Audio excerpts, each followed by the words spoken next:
not, my buddy. Welcome to Surface Noise, the A-side.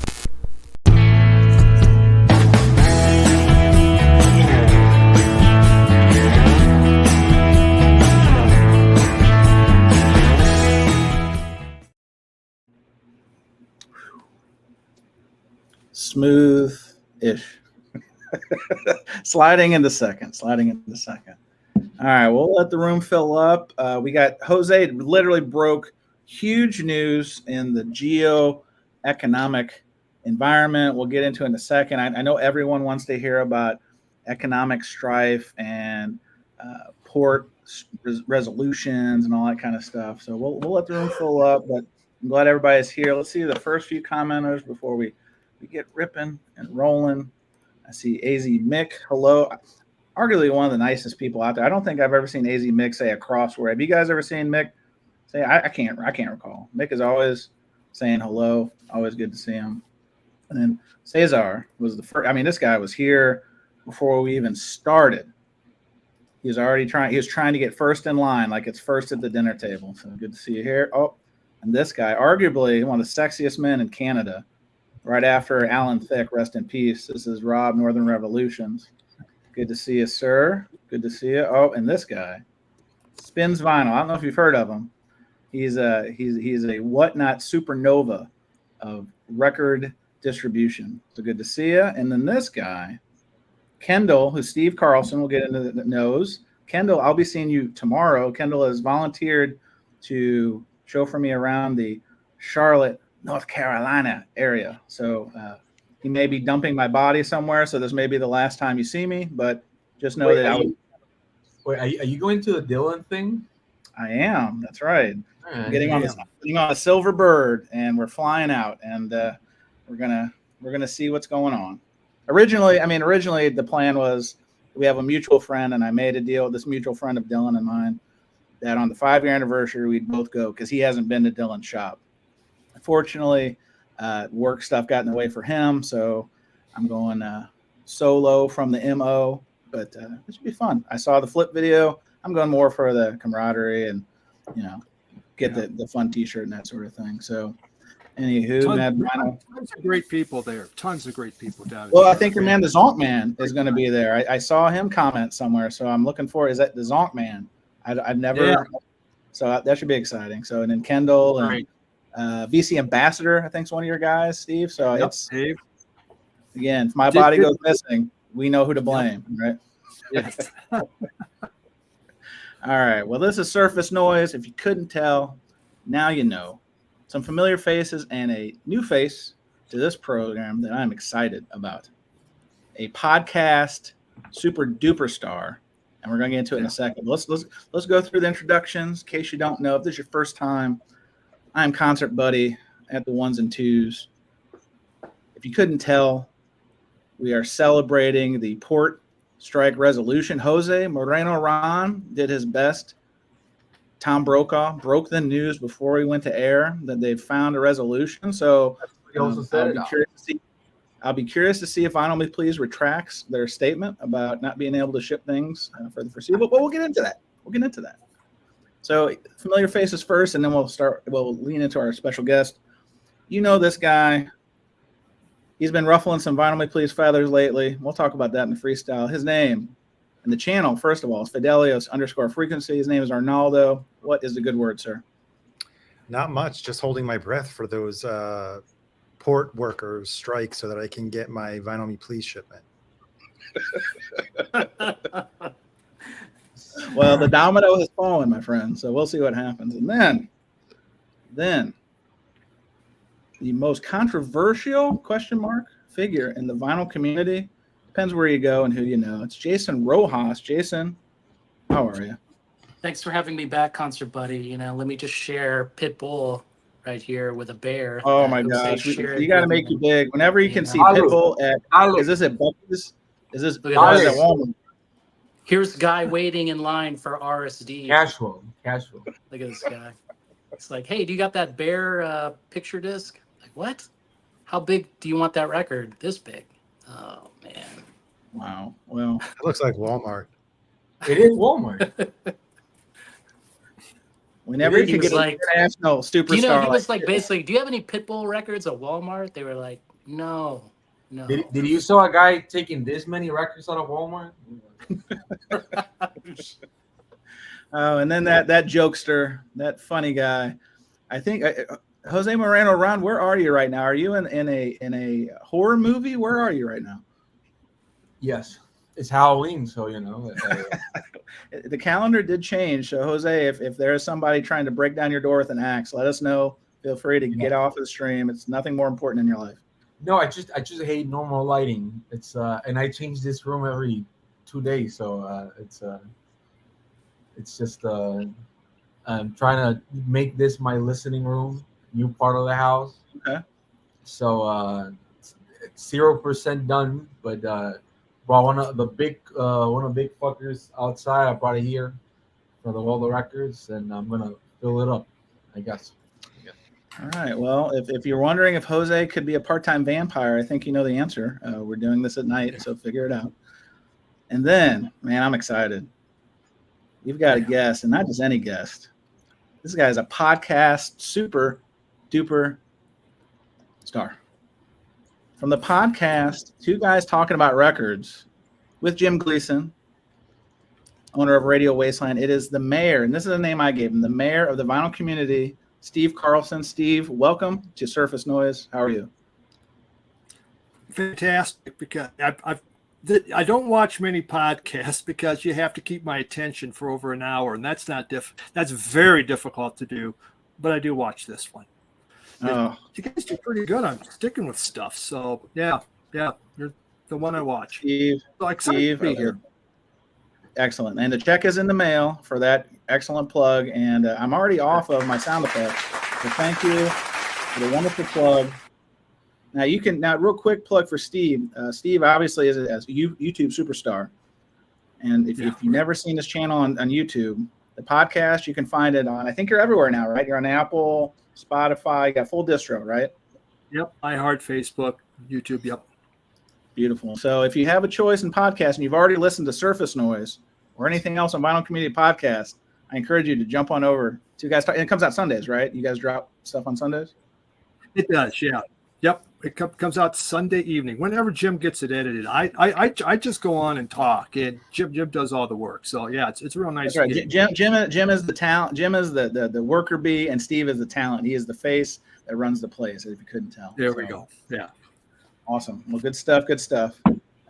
John Moreno is here. Hello, John. Welcome. And let's see. Oh, so Kendall says the nicest guy in the VC as he has been deemed, and that's true. Steve is on my personal Mount Rushmore of nicest guys. You've got Steve, you've got Felipe, you've got Nick Fantasy, and Melinda Murphy's there. But sometimes I think she's got a wild side. I don't think we've seen it just yet, but I think she will stab you if you are not careful. Now, I don't know if that's true or not, but I would not put it past Melinda to cut somebody if there's a Van Halen record between them and her. So I'm just saying. All right, let's get into the real deal. What's up, Depeche Mode? How are you? So we've got a lot to cover. The first thing, and this was kind of our working topic, and then we'll kind of get into Record Store Day, Black Friday. That's what we call a small tease. As we're talking about box sets. And this is one reason I wanted to have Steve on, because I know Steve has a lot of box sets, and we'll get into it. But box sets, some would say is a great thing. Some would say is a not so great thing. There's pros and cons. Raise of hands. Does everybody have box sets on the dais? I assumed. I didn't want to jump to conclusions. Everybody, box sets. Arnaldo, I know you've got box sets. And Rojas, I don't know if I saw them when I was at your place. Do you have box sets? Yeah, they're in another box, so I had to open that box to get those box sets. So I you see don't what you see did them, there. but I'm ready for you. You know. I see what you did there. So I'll kind of run through to some kind of working stuff I had, and let's just kind of dive into it. But obviously, if you're not familiar, box sets are obviously boxes that contain records, usually of one artist or one kind of theme. Sometimes it can be a full discography or a partial discography of an artist or band. Sometimes it's of a record label, like Vinyl Me Please has done, Metal Blade and Ghetto Records, stuff like that, anthologies, if you will. And so there's pros and cons from a cost perspective, from a convenience perspective, but then there's also from I'm running out of space, and these box sets are taking up a lot of space. So Steve, I'm gonna lead with you. Where do you land on box sets? Because obviously you've moved recently, And before that, you had a collection crisis, that a lot of folks probably know about. You lost a lot of records in the flood. We won't get into that, but you've had different iterations of your collection. But had box sets been a constant? And what do you think about box sets today? I used to have, I would say, hundreds of box sets.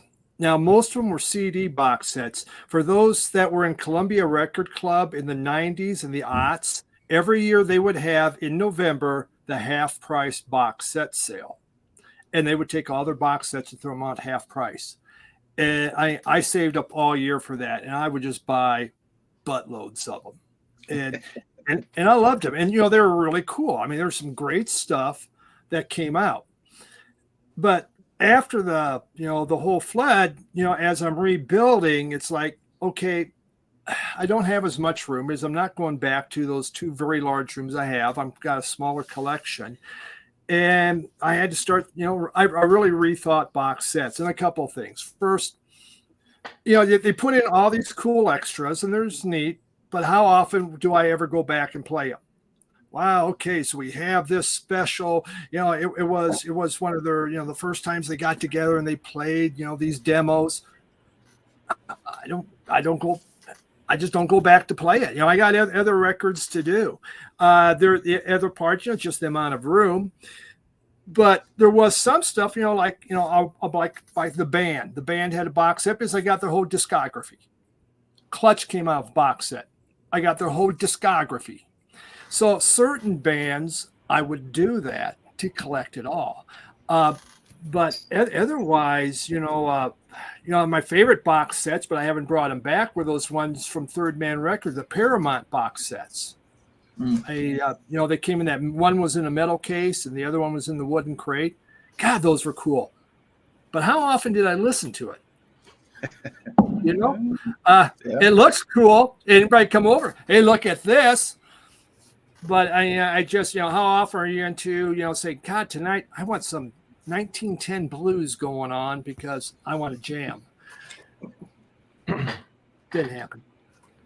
So Jason, you've been in this game a long time. Where do you land on box sets present day? Do you think there's a place in the hobby for these? I mean, obviously there is. They're selling a boatload, a butt ton, I think was the word I heard earlier. So they're selling them, and there's a lot of labels, and it's a easy thing for a lot of labels to just go back to the well and repress a bunch and put it in a box. And maybe there is some lost tracks. Maybe there is, like Steve said, there's some cool art. They've really put a real interesting aesthetic to it. Or there's color variants, those pesky color variants. So Jason, what do you think about box sets, and is it a good thing for the modern day collector? Well, I have to agree with Steve. I think the box set started as something like collectible or something like demos, something worthwhile to be purchased. Like a good example would be that Elvis Presley box set. I think that's one of the first big box sets that came out in the 90s. What I didn't know was that it actually came out on vinyl. Oh my gosh. And here it is. Uh-oh. Very beautiful, right? I mean, this was one of the early CD box sets. And yeah, it does have everything. Let me see if I can get closer. Everything that's probably been re-released or reissued now. I think the only cool thing was disc 6 with those like either live or demo performances. But I have to agree with Steve. Well, would I ever want to play this? It's 50-50, But I mean, the cool thing is it does have all these cool extras, I'm not sure if I want to drool over the Elvis pictures, Now, how many? So that's 6 discs, right? And can you show us a side profile of that for the folks at home? So that's not too bad, right? Like 6 discs. That's a pretty narrow box. When you're talking about shelf space, that's not too inconvenient. Would you agree? Right. I mean, but the CD I think was like the half. Like, yeah. If you can imagine and stuff like that. Right. So I mean, at the time, like the box sets when they came out, they were all trying to compile things and make it worthwhile, right? A bit extra, So early on, it wasn't necessarily like the cash grab that we have today, right? So like this would be a good value versus the cash grab value of this. Oh, I have that one too. Yes, that one was at my ready. So I'm guilty. The Beatles, right? red and blue. They said it was, half Speedmaster, but whatever. I think at this point, like most of it's all a cash grab, Yep. And you wouldn't be surprised if they reissue each of the albums separately, right, to make even more money. So for Jose, I think he just went off, right? No, I'm here. I'm here. I was just grabbing a box set. Like, Okay, I okay. love this box set. I love this. Yeah. We got Velvet Underground. Right. This is like the loaded box set.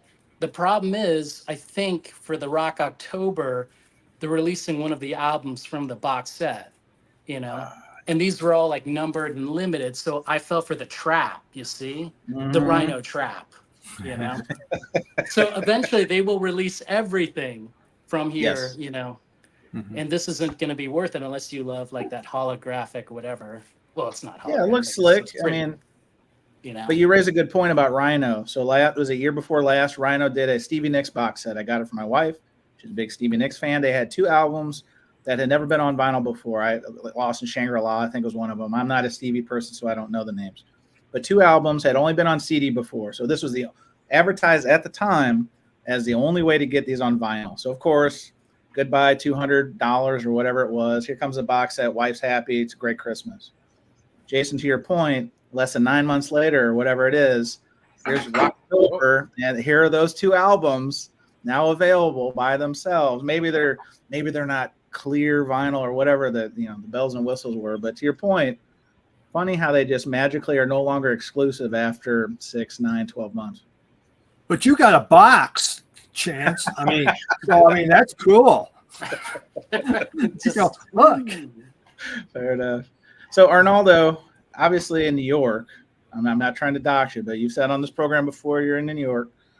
Space has got to be a consideration. So, it's not like you can just have a whole wall of box sets. Where do you land on this? Does it have to be something that is artist, like a personal artist that you really care a lot about? Or is it got to be like, we've talked about Third Man, we've talked about some of these things we've already hit on with the rest of the day. So where do you land on box sets? And do you think that box sets are a good idea for today's collector? Well, when you visit, you'll see where they're all stacked. And and after what Steve said, I think I'm going to be like, I was thinking it's like just going around in my head. I think I should be clearing out a lot more space after what Steve said. Steve, you've ruined Arnaldo for box sets forever. Congratulations. All right. But your question is, are box sets a good idea for collectors? If you're a collector, especially if you're a collector of a specific artist, like I am for certain artists, it does make sense. It brings you joy because whether you're a completist or because you have a specific album at heart, whatever makes you happy, right? Is every box set worth buying? Probably not. Most definitely not for many reasons. But I'm just going to show a couple where I think I enjoyed the idea of the box set coming out because I'm specifically a fan of this artist, one being David Bowie. And this was the Rock and Roll Star. So it's basically the road to Ziggy Stardust. And it has quite a few discs. This did not come out on vinyl because it probably would have been a 10 vinyl disc set. So I think it's 6 CDs as it is. And it has a lot of demos, some sessions at the BBC pertaining the Ziggy Stardust songs. It has a Blu-ray with all the audio in high def and I think also in some kind of form of surround. And it comes with 2 amazing books, which chronicle all of the details surrounding Ziggy Stardust. And if you love Ziggy Stardust, if that's your favorite album, if you love David Bowie, I could say definitely this is a purchase that you may want to look into because it's so well curated, not only from the music point of view, but also from, the books that are included. There's actually 2 books included. I won't take them out now. And then a band that didn't put out a lot of music. I think they only released 5 studio albums. And I want to say they're probably all must-haves for one reason or another.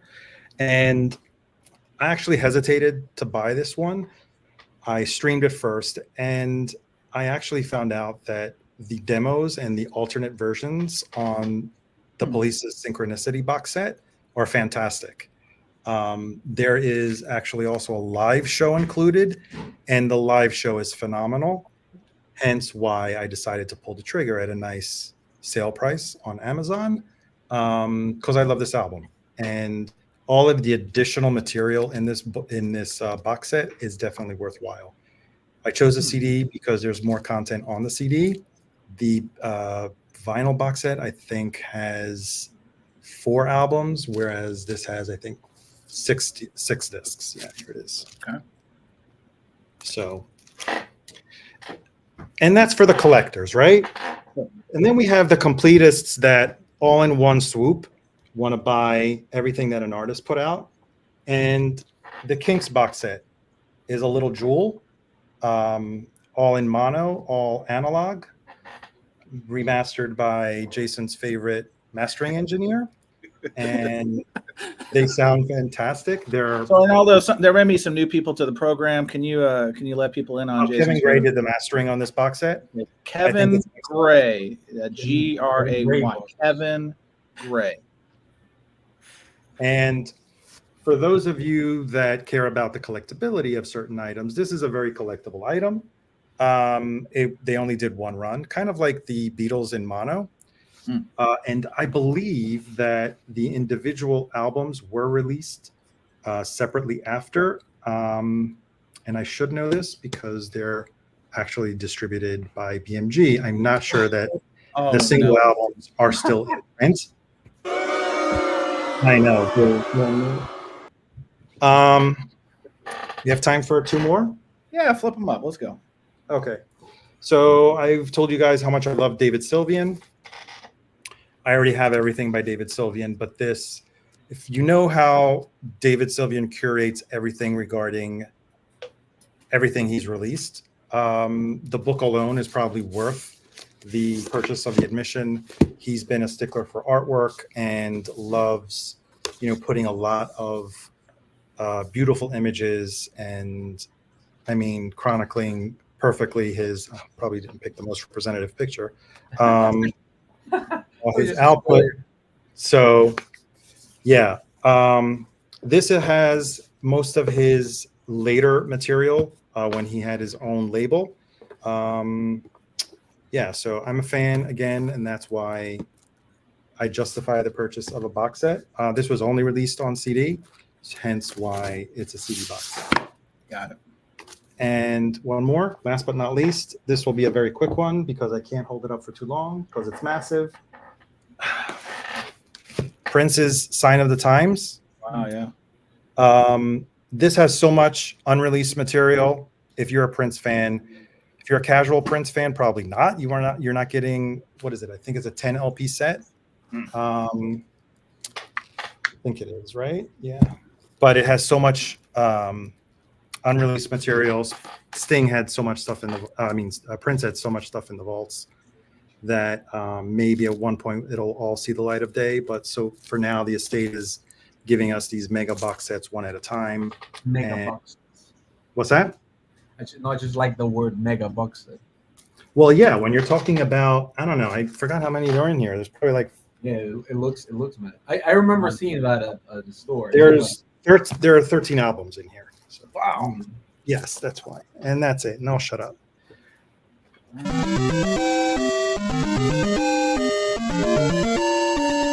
Do you know when you showed your Bowie, this came out in 2016. Oh, now we've got a flex off going on right now. I have that. Do I need to go pull it off the shelf? Well, guys, saying, right, this is not an appendage measuring situation. Okay, I know all about this. Let's not go there. Okay. But I'm just saying, what I'm saying is they reused it for that box set. Yeah, probably some of the sessions, at least the songs that pertain to the Ziggy Stardust era, are probably carried over onto there, and probably the ones that pertain to Hunky Dory were on the previous box set that came out last year. What's up with that Looney Tune-esque fucking font they used for that Bowie box set that Jason had? You like this, Some right? piece of shit. Jose's cage. We can't. Steve, what were we going to ask Ronaldo real I was quick? going to say, my very first box set I ever bought in the 80s was David Bowie's Sound and Vision. Oh, that's a good one. I mean, and it was like this huge investment at the time. Oh man, can I afford that? But it was like, wow, a box set. But they weren't around. I mean, barely anybody. That was, to me, one of the first box sets I ever remember seeing. I think they started off in the 90s because they were starting to reissue CDs. There you go.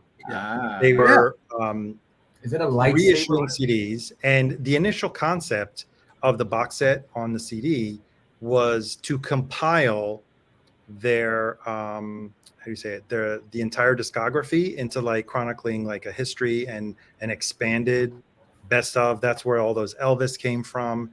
The first Sound and Vision came from that. So yeah, then we've moved on to like entire discography, and now we're exploding all of these one albums to like, include everything, every note that was played during that period. I just pre-ordered the Talking Heads 77. They're starting on Talking Heads now, and that's going to suck me in. I just know it. And, I don't want to be sucked in, but I love the Talking Heads. And to piggyback on Sound and Vision that Jason just held up, when it came out, there was a version that was included in like it was a wooden box that had, I think, the front was like that, but I think it was made of glass or hard plastic. But it was a wooden box with a clasp and a certificate inside signed by David Bowie. They were all numbered and signed by David Bowie. And at the time, it was $400. Wow. We're talking 92, 93? Wow, so that's fat stacks now. $400 at the time was like ridiculous. So that's where George Harrison got the estate got those ideas. But you got David Bowie's signature, I think, was real, but instead of getting gnomes and scarves and carpet fabric, fibers. Well, dice. What else was it? The Pink Floyd box sets. Yeah. So Jose, I know you're chomping at the bit, and I appreciate it because Jose is ready. I you went off camera. Tell us about box sets because we've already touched on a lot. What? I mean, you've got to have some box sets to show us, of course, but where do you stand on box sets for the modern day collector? I like them. I try not to buy everything and anything that gives me like an interest. I sometimes I'm the devil's advocate for my own self.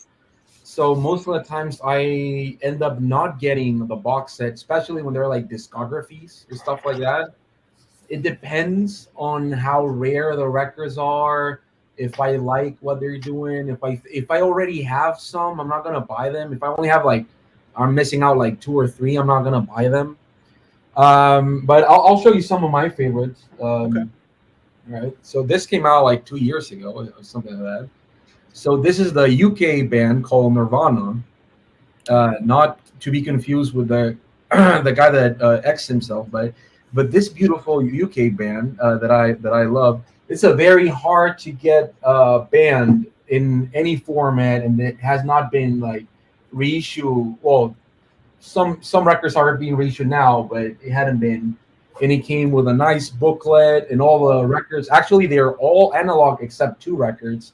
So if you're into like psychedelic stuff, and they did like a beautiful job with the book, and which I thought was pretty was that for such an obscure band, it came signed as well. So I think that's pretty great. And it started people, rediscovering them. I used to collect those records in CD when I was younger, because I saw a record called Nirvana and it was not Kurt Cobain, so I was like, I want this, and it was pretty cool. I like box sets when they do multiple artists or just a single genre, or maybe like a specific label. You know, I like that. I think that most of the times the prices are dumb as fuck. I think there are cool box sets that doesn't need that. So one of my favorite labels that do like discographies but are not horrible price is Numero Uno, Numero Group. Sorry. And I love this. This is the Duster one, and they're all tip-on jacket, and they're all beautiful. And they did the EPs as well. So these were EPs, and they added songs to them. This is one of the studio records, and this is the other EP and singles. They put stuff into them, and I actually enjoy them. I will say that if you keep like for certain records that you have a lot of records in the box set, I would always suggest having them outside of the box set. Just keep the boxes in the like on top of your shelf or something, but don't actually like keep them there, because that's why you never listen to them, because you don't want to go into the hassle of like taking it out and taking the fucking George Harrison gnomes outside of the box set, because it's a horrible hassle, right? So I would say keep them outside. It does make it take more space, right? But I think it's nice. I actually think Rhino from all the like reissue labels are actually Vinyl Richie's here. I love that. Yeah, we got a shout out to Goat. This is Vinyl Richie says. Shut the fuck up, man. All right, but this I think Rhino does a great job, like doing beautiful stuff. For example, this didn't have to be a double record. It was originally a single record, but it was all crammed up, and they did a beautiful release. And I think it sounds better than I have always listened to it. They normally do like the LP and a bunch of CDs. So this has the CD, and it has a live record, and it has like demos, work in progress, singles, and stuff like that, and encores from like shows, and it has a DVD. I like that. Sometimes they don't do it in the right way. For example, this Replacements, the vinyl version that comes here, it's actually the remixed, and the actual original version of the album is only on CD in the box. So I thought that was a little shitty. But I am looking forward to the Talking Heads one. I just went to see the Talking Heads at the movie theater because it was released here like a few 2 days ago, and it brought a lot of joy. And I pre-ordered the Thing, and I'll show something nobody showed here. It's a box set, a cassette box set. Oh, man, Allen Ginsberg. Yeah, this is Allen Ginsberg, my favorite poet, and this is a box set. Came out with a little booklet, and it had all the cassettes inside. You can see there. It actually has some great photos that I have never seen before. One, it's Arthur Russell standing out with the cello. It was one of his, you could call lovers, and also like a collaborator. And one of the songs they just released from the Talking Heads box set is Psycho Killer with Arthur Russell playing the cello. So I thought that was really nice and different. So I like all the old formats. I enjoy them, but I don't buy them if I don't intend to listen to them. And you shouldn't either, because I think it's a waste of time, money, and space. And they do look nice on the shelf. Yeah. Take them out. Leave the box with all the goodies and the patches and the shirts, and take the records and put them next to it. I know there's stuff like Arnaldo. I didn't bought the. I had the small version of the Prince, and I sold it, which was like what 3 or 4 records still, but 10 records, it was way too much. The Stooges sessions for Funhouse as well, Well, Allen Ginsberg talks too much, motherfucker. He was a poet. All right. Yeah. All right. Well, Richard's coming in hot. So before we close up this topic, so yeah, I think we found some commonality in what we're talking about. The pros, obviously, convenience of getting a whole bunch of albums from an artist at once, as opposed to trying to piecemeal these exclusives. and it's ready made for the completist. But I think in terms of cons, like Steve said earlier, space, like, I mean, these things are space eaters. I know Jason showed that Elvis one at the beginning, but now, I mean, these things, I mean, I got the Miles Davis Follow Me Please, right? I mean, this thing. I mean, if you're changing your tire, I mean, this is the thing to put under your vehicle, because this thing it's fat and stacked, and it's fat and stacked in the wrong ways. But it feels like the box sets they're making now are a lot wider. I don't know if it's to give perceived value. I don't know. Maybe it's just me. I don't know. But yes, Arnaldo, please weigh in on this one. Are you done? I just want to do something to close and wrap this up. Yes, please. Let's put a bow, as they say, BOW. Yes. No, I don't want to rush you, but I have the perfect ending. Oh my God, go for it. Does this qualify as a box set? So, Arnaldo, can you tell our visually impaired folks what you're holding up? And It is a MoFi one step of Eagles Hotel California, which probably could hold about 5 records in it. It only has 2, with some foam, right? And some foam stackers. Does this and qualify as a box set, or is question. this just a record? Jason had to walk off the screen. He's so just disgusted in what just happened there. I Steve think it is. Carlson, what do you think? Is that a box set one steps with their? I do have the one step in the UHQ are sitting with the box sets. They're all together. You know, it's harmony. Gotta live in harmony. Yeah, well, I think it goes back to that perceived value, though, because those are some high price tag things, and like Arnaldo said, those one steps have some of the most choice foam inserts that you've probably ever seen. Like I don't know if you can smoke them or if you can like sleep on them, but the foam, it is chef's kiss. It was mentioned about Rhino doing a really good job with box sets, and I would agree. My 3 favorite in the world came from Rhino, the CD ones, the punk one, Left of the Dial, and Children of the Nuggets. I have bought more albums because of these box sets, because you listen, it's all these groups you didn't hear about, you didn't know about, and the underground groups, and they've cost me hundreds and hundreds of dollars. In fact, I still mine through these to find these groups that I don't know about, but I love the songs on here. And Rhino just did these. To me, were phenomenal. They're by far my most played box sets. So before we put a true bow on this, we'll go around real quick. I got to read this comment, though, because this is tremendous. Elk Vision says, if this podcast was a box set, so follow me with this. If this podcast was a box set, Steve is the unreleased bonus tracks. Jose is the original uncensored cover. I mean, brilliant. I like it. I like what you did there. And Arnaldo and Jason is what you already have, and you didn't need to buy the box set for it. Yeah, and Concert Buddy is the bargain bin. You can wait like 3 months, and then you can get it for literally the hype sticker.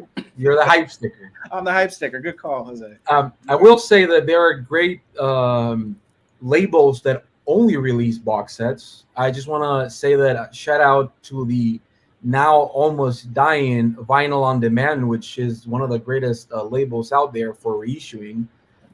They just put out their last box set, and they're releasing something else later this year. But it was a great experimental box set, some very underrated stuff from around the world. They put out even Mexican and Latin American experimental music. And all of them were in huge fucking boxes. I'm talking like actual wooden boxes that you had to open it like this. Sure. And had books and shirts and records you've never seen in your life. So I think there's great labels doing it. I do agree that sometimes it's the most boring ones is when you have only one record, because you really have to love the record, but also have the mental want to for example, I was doubting myself to buying that Talking Heads, but the B-sides and the live things is what, because I love the Talking Heads, how they sound live. That's why I'm buying it, because to be honest, that's not my favorite Talking Heads record. And so, but I love that they're doing the live thing, and the B-sides just sound interesting.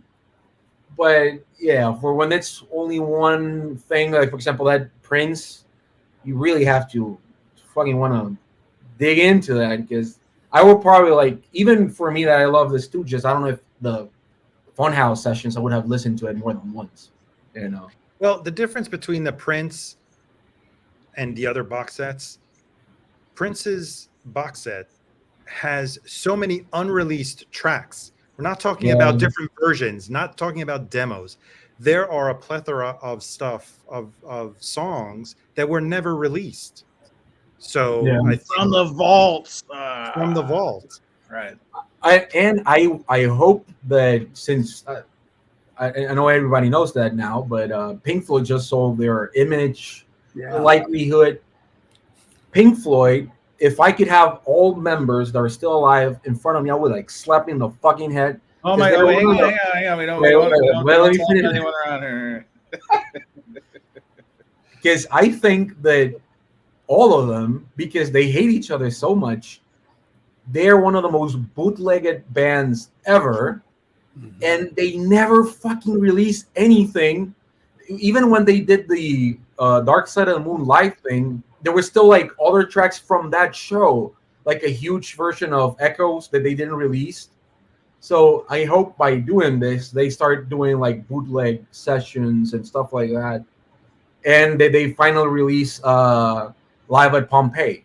You know, like beautiful 2-record set and some weird stuff, because they're a band that recorded a lot, and there's documentation that they recorded a lot, and there's a lot of box sets signaling that, but they never release anything. So I hope they start doing, even if they do go to the box set route, I hope they actually release something interesting. Because So let me ask you a question. We'll put a bow on this topic for real this time. yeah, Obviously, space is a consideration, especially if you've got a ton of records, right? I think most of us here have a ton of records. Do you guys ever fall for the trap of, and well, again, we'll talk on Bombing Please in a little bit, but it's a really good deal. And you can kind of talk yourself into picking up, like I said, these box sets. Sometimes I've been snake bit by, I bought it right away at release, full MSRP, and then literally a week, 2 weeks, maybe a month, that thing's down 40% already on Amazon or wherever, and it just feels like a savate kick to the junk, right?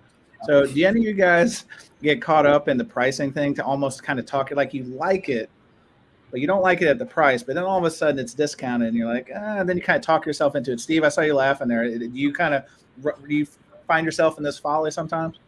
Absolutely. Yeah. You know, and I've been on the other end too. I go, what the hell was that about? I just got screwed. Right. You know, but no, I watch if it goes down. Yes. You know, you can you're a record collector. You can justify any freaking thing you want. You know, it just doesn't matter. Yes, there's a reason. Yeah. I mean, when the price is right, when it's, let me see if I can show it here. When it's 50% yes, off. I fell for it too. I got you. Do not hesitate, right? Do not. Yeah, that's worth having. Yeah, that's great. I have that. So Jason, what are you holding up there for our visually challenge? This is the box set of After the Gold Rush, Neil Young 50th anniversary. It's slim, right? It has like the album remix and of course a 7-inch single, but what they were asking for originally wasn't the right price, right? It was like what, 100? It was 100, right? Ballpark. Yeah. But at 50% now. Oh, hang on. I wish I was downstairs. I'd show mine too. We've got some more appendage contests here. Jose now has one. Jason has one. Jose, did you pay full price? Tell me no. No, somebody gifted me it a little later after it got released, and did it have a red 50% off sticker like Jason's did? Was that? It was like in US dollars. It was like $40 when I bought it. Yeah. See, and that. Yeah. Don't you ever wonder though when it says limited and it goes for 50% off, and you go, "What is it?" Well, yeah. have you seen how many? We'll talk about it. Little hint of what we're going to talk about later, but when you see that limited and you see the Record Store Day limited edition, and it's 25,000 records or some shit like that, Yeah. questionable. I think that over 5,000, it shouldn't be considered. because even big labels now don't even nowadays it depends on the artist, right? Depends on the Yeah, artist. of course, but you know what I mean. 20,000 is not limited. I don't care. I mean, maybe if you're Taylor Swift, it's limited. But Well, Taylor Swift, we'll talk about it later, but props to her because the fan base, they even import stuff from China. So when that Chinese tariff comes to work, Taylor Swift fans are gonna be fucked up. That's what I'm saying. Man. So David Nelms is here, a good friend of the program. He says, I'm not a big fan of box sets, but I do appreciate a box that focuses on one album. Arnold, here we go. And includes numerous other tracks focusing on that album. So I think there's room for it. But yeah, to your point, like Jason showed 50% off, let's call it $40-$50 versus a one-step, $125, a UHQR, $150. Now, obviously, there's more to those value price propositions. But there's a certificate to it. There's a certificate. There's some promotional materials. There's a faux autograph. I mean, there's a lot to that. But there's a print. And it's funny, and we'll put a bow on box sets, I promise. But my two favorite box sets, I didn't haul them up here because they're massive. And I like when artists do this, even though it is like very space cumbersome. So Weird Al, probably about 2016, his whole discography, even a lot of albums, a lot of albums that were never released on vinyl still haven't been. To his credit, he didn't release never on vinyl and then 2 months later do it on vinyl. And it's in a faux accordion. Fantastic. Like, it is amazing. I bought it secondhand, and it's awesome. And then I think it was the Ozzy Osbourne box set. Let's call it 2015. Brandon's still here. I think he finally got one. Came with a COA, so he's got an autograph. It came with a flexi disc. So there is some extra. And then again, a lot of albums never on vinyl before, even though they did do No More Tears coming out of that. So when it's right, it's like I say about Vinyl Me Please. When it's right, it's right. And when it's not, it's not. And I think if you take anything from this conversation, just do your due diligence. Don't fall for that trap. Don't walk into the ground and there's that hole and you got your leg stuck in it. Do your due diligence. And as Jason always preaches, patience. Because there's, I mean, can you guys recall of a box set ever selling out at launch and then never being available again, like ever? The Beatles mono.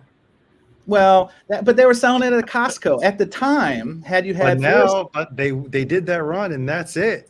Yeah. Now people are ponying up upwards of like 1,500 for it, and they never released the albums separately after the initial run, so they went out of print. So part of the motivation, whoops, I didn't want that one. Part of the motivation for this topic, to be honest with you, is I don't know if you guys saw this, but it's the 20th anniversary of How to Dismantle an Atomic Bomb by U2, and here it comes. They're doing a deluxe 2-discer, so 2 discs, $54.99 retail, and then an 8-disc box set of the album. Then they also include a live performance from Chicago, which there's a DVD about it, etc. And this is about $300. $300. Really? And I saw this, and I like U2, and I like that album. But I saw this, and it was the first time I can remember ever being like, "Oh hell no!" Like, no way on earth. So I will say that one of the most famous bands that have cheap box sets, it's Black Sabbath, because that Anno Domini box set of records that I know no one here bought except me, it was $100 and it was 5 fucking records, and that's great because I think that, for example, the Beatles one that's coming out, it's a piece of fucking shit. The price, I think no one should pay for that bullshit of a price. Jose, tell us what you really feel. Don't hold back. I literally can pick those records for like $30 here. I don't know. But I will say that sometimes I feel like, especially when there are bands as big as the Beatles, I don't know how many boxers they're doing, but how many you think they're doing? More than 30,000? Of course. Right? Like Mega Chad type numbers. And I feel like, for how much price is it? $400? How much is the US? Right. 54, yeah, sounds like right. Yeah. Yeah. For like 6 records of how many are, I think that's a little too much. It's a little much. And to go back on the U2, aren't they redoing the album? Like reimagining it. Yeah, there's a lot of that marketing buzzword stuff, and in fact, I think this is a great segue because we're going to talk about first impressions about the RSD Black Friday, which it's called to reanimate or reassemble an atomic bomb. Right. I think that is they're carving off that for Record Store Day, which we'll get into. So that's not even included in the box set.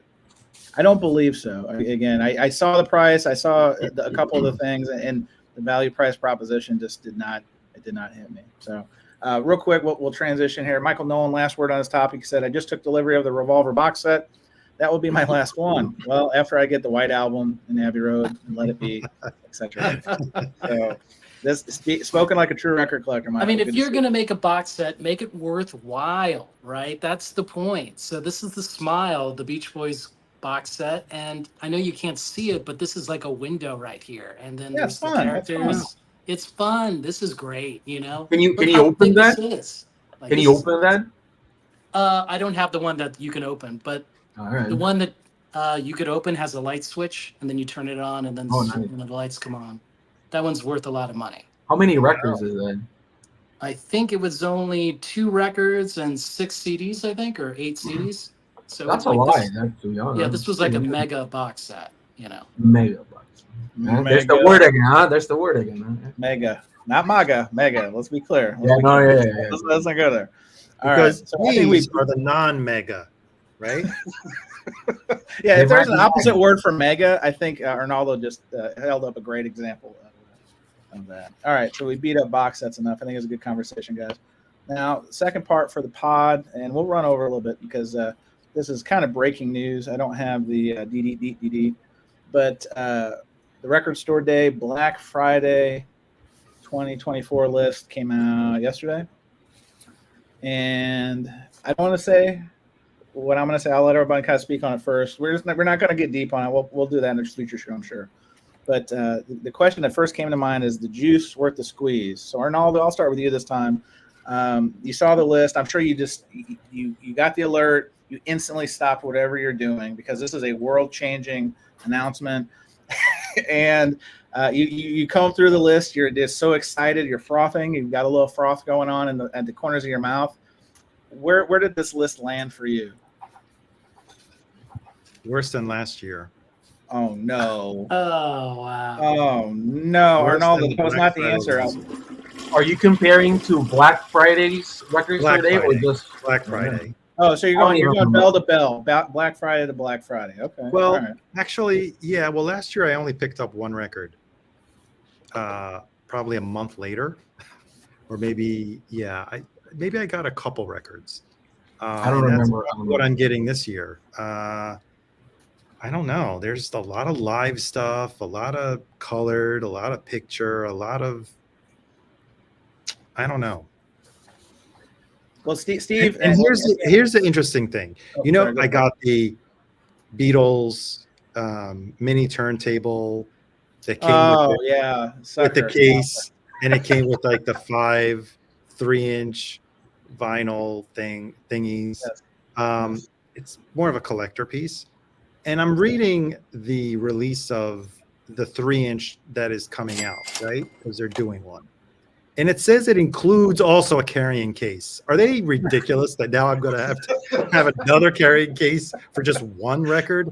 Carrying Maybe case of a carrying case. maybe the press release wasn't written correctly, but from what I understand, it's one record in like a little carrying case, which I have from the previous one because the previous came with like a little carrying case. So have you bought all those 3? Did you have a 3-inch player before? no, it's the whole thing. It's the box. No, I know, but did you had a 3-inch player before? Because they Yes, released. I did. I did have the other one too. I had the Doors one And have you bought like the and, back and and the base Third Man one. Is it the only time they release 3-inch? Typically, Like yeah. around the year, do they release like? It's only Record Store Day or Black Friday. That's when they usually come out with these 3-inch things. Do you have the white stripes one? Yeah, that was the first one that came out, I think. All right, that's the. Cheddar. I don't know. I mean, again, back to Steve. How many times am I going to play it? Yeah. So Steve, I was They're going to ask you. definitely not high five. Well, you can flip it once. Yeah. one time and makes Yeah, it but better. here's the kicker. It was supposed to be limited edition for Record Store Day, the Beatles one, and now it's like on their website. Everywhere. I mean, come on. Now at Big Lots, the Beatles. Yeah, you'll get it. I mean, come on. Steve Carlson. So you guys are going to talk about this little tease on Two Guys Talking About Records, the podcast with Jim coming up. So I don't want to take too much of that thunder, but you saw the list. You're obviously a proponent of going supporting local independent record stores. The question I'm going to ask you is a targeted one. Does this make you want to jump out of bed even earlier than your normal wake-up call to get some of these titles? Well, since I get up at 4 a.m., it used to be when I was at 4 a.m. for Record Store Day, I was first in line. Now, what are you, number 5,000 in line? Right. I mean, it's kind of nuts. I will say this about the list. They're trying to make a list for everybody, because there's so many different collectors, so many different ages. How do we bring everybody in? It is Black Friday, so there isn't as much. There were a couple things on here. And I mean, I was head over heels when I saw Paul Ngozi. They're releasing his first album from 76. And Zamrock, man, I've never seen Zamrock put on Record Store Day. So that had me excited. And Bluey, a 7-inch of Bluey. Woo! Yes, I got a grandson. He's crazy about Bluey. I will have Bluey, damn it. It will be mine. So don't get in Steve's way or he will cut you if you're in line. That's right. Get out of there. I'm getting He'll that straight damn up hurt Bluey. you. But Yes. otherwise, Charlie Patton, but yeah, there's a lot of comps of Charlie Patton, so I'd have to see the price on that. I mean, Important Blues, Bobby Gass, and what was there? Oh, and Angelo Bellamente taking a bunch of his, hits or whatever stuff from soundtracks. I think that would be cool. There's not a lot on here I needed though. Ramone's greatest hits for the first time on vinyl. It says exclusive. Is it? Is it really? Thank you. Thank you. It'll be on red vinyl, and then we'll bring it back on clear. Yeah, I like it. So we'll So, see. Rojas, what about this? I know that you, like Arnaldo and me, your world stopped you skipped a heartbeat when this list came out, and then you saw it. And did it upset your stomach, or did you just print it out and then throw it straight in the trash? Tell us about it. I didn't get the announcement until I think you or Arnaldo shared me the link, and then I started laughing so hard. That's what happened, right? So like this one, the Billie Eilish isolated vocals only. I don't know about this. Maybe you Show can how play many- along, right? Show how many copies they're making, because that's the one that I was like. There we laughing go, at. 2,500. 20. No, 25,000. 1,000, yeah, 1,000. So Steve, is that as many people as on the island of Guam? We were talking about Guam earlier. I think every citizen in Guam can get a copy of this. I think so. Well, I mean, this one's even worse. You could already buy Guts Spilled, but maybe you need that. 30,000 30,000. copies. ooh, Have that's you guys Asia noticed- number. That's And you guys noticed Asia it number. says RSD first release, meaning that it's probably going to come out again. Oh, of course. I mean, the one that's even. I would prefer this one. This one will be a Flipper's Paradise, 2,500. They broke up. This is Games it. Addiction. So yeah, this is a 12-inch single. Imminent And then Redemption. and Very if you can topical in the news. If you can share CJ comment, this one, aye. Can you Yeah. can you Yeah. highlight Music Talk with John? That's a great observation right there. Hang on. Yeah. Music Talk with John, friend of the show, says that Billie Eilish spoken word. It's a spoken word album. Yeah, it is. Yes, and It the is. professor is here. I'm sorry, I threw it up earlier, but the prof is here. He says, I am super excited for this year's obligatory live Bill Evans. ... Not. He says, That is not. true. It's I actually bought like two of those. Like there's Bill Evans and there's only like other two artists they do jazz wise, and there's always a Nico one. I was surprised they didn't have one. Wait, They there's all- is there a Miles Davis? Because Miles Davis, I think they've exhumed the corpse, they have sucked everything out, and then they put it back face down, and now they're still pulling things out. Steve, Yeah, you can say something? There's also no Dio picture disc, and I think Oh, that come is on. just a Come crime on, this against humanity. It is. This is Where's Dio trash. picture disc? But, They run out? There is Rolling Stones only 10,000 version. It's like $100 each. It's like the easy $1 million. So I'm happy about that one. I think people are jumping out the windows, Jose, with that information that you're sharing with them. And it's the live one. It's the live one. I will say, I don't know if it's my turn or not. Yeah, that one. Oh no, go for it, Jose. All right. Look. My view of Record Store Day lists have always. Jose, I'm gonna make you big. This is a teachable moment, as we like to say. So hold, please. All right, Jose, educate the record suckers. It's just my opinion, I guess. But as long as I can have at least one or two titles that I'm interested in, I'm more than happy about it. You know, that's what I will say. So for me, there's two records that I absolutely want, and then there's one title that I'm always baffled that they keep putting out on Record Store Day because I never seem to find them. The first of all, it's a live record by Modest Mouse, which I was a big fan growing up, and I still have nostalgia for them. It's this one. I'll show here I'll show my phone, right? Because I don't have the fucking. It doesn't exist on vinyl. So this hang on, Jose. Is that a unicorn you just flashed? Yes. Yes. So this is called Baron Bon Bullshit Writes Again. It's a live record by Modest Mouse. There's a really great part where somebody screams play Freebird, and he says did Jose have a lobotomy?